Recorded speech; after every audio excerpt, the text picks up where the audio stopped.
1891 to 1937, this span marks the life of Antonio Gramsci, arguably the most important, Marxist intellectual of what is now we call Western Marxism. And then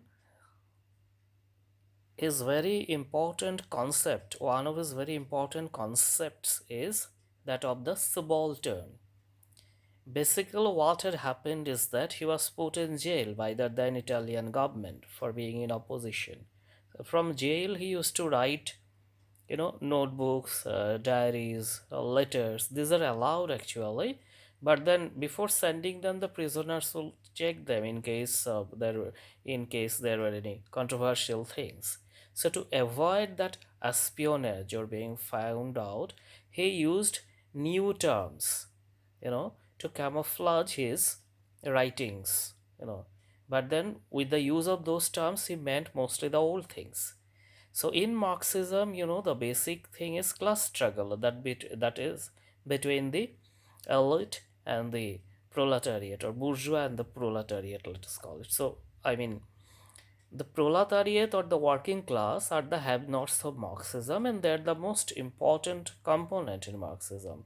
So if he wrote proletariat or working class, he would be found out. Actually, he replaced that by the term the subaltern and a bit extended its meaning, because in classical Marxism, proletariat is a victim only from point of view of class basically, and then finally from all, of course, that is there.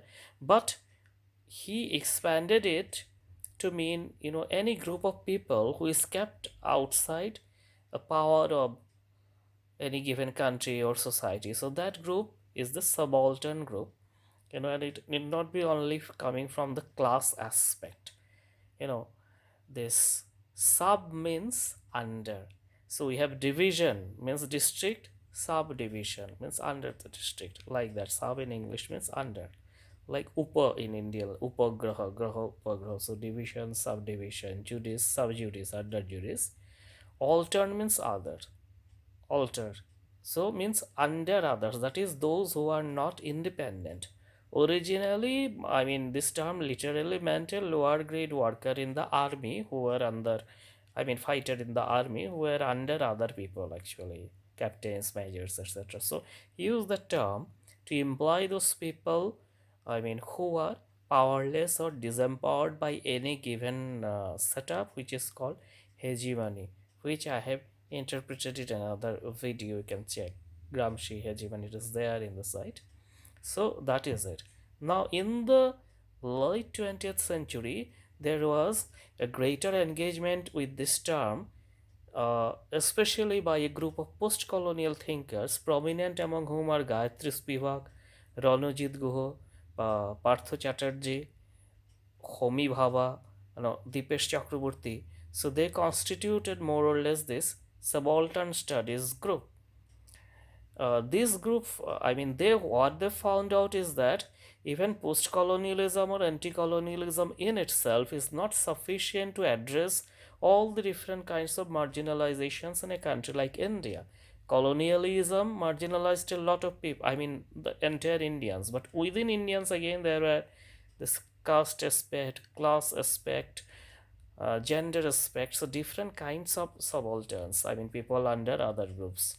So they used this term to find out those and engage with those things, and what they call, writing of history from the bottom, not the official grand narratives of the anti-colonial history and all that. So that is the subaltern studies group.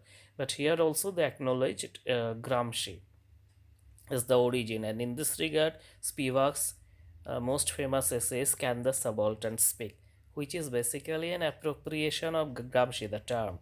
Though recently she has started denying that, there is a video on YouTube, but actually that is it. She has extended the term, I think, and to gender concerns.